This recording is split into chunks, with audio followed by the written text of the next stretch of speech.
Hello, এটা হচ্ছে সাতক্ষীরার বনবিবির বটতলা। এইটা অনেকগুলো কারণে ইন্টারেস্টিং। একটা হচ্ছে এটা ৪০০ বছর আগের একটা বটতলা এবং এইখানে অনেক মুনি ঋষি ধ্যান করতেন। আর আরও একটা বিষয় হচ্ছে এইটার যে মূল সেটা যে আসলে কতদূর পর্যন্ত গেছে কেউই জানে না। আর এটা ভাবা হয় যে যদি কেউ এই গাছটি কাটে তাহলে তার পরিবারের কোনো না কোনো ক্ষতি হবে। দ্যাটস ওয়াই কেউ কাটারও সাহস করে না।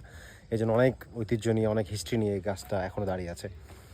আরেকটা ইন্টারেস্টিং বিষয় হচ্ছে এখানে অনেকে মনে করে যে কেউ যদি ছুরি দিয়ে তার উইশটা এই গাছের গায়ে লিখতে পারে তাহলে তার সেই উইশটা পূরণ হবে। দ্যাটস ওয়াই এই গাছটাকে অনেক ক্ষতবিক্ষত করা হয়েছে এবং এখানে ছুরিও হচ্ছে ভাড়া পাওয়া যায়। আহ, খুবই মজার। এই গাছটি দাঁড়িয়ে আছে প্রায় হচ্ছে 10 বিঘা জায়গা, মানে 3 একর, 3 পয়েন্ট আরও কিছু একর আর কি পুরো জায়গাটা।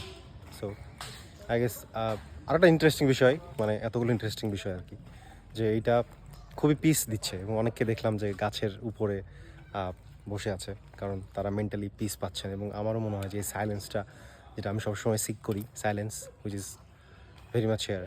সো খুবই মজা।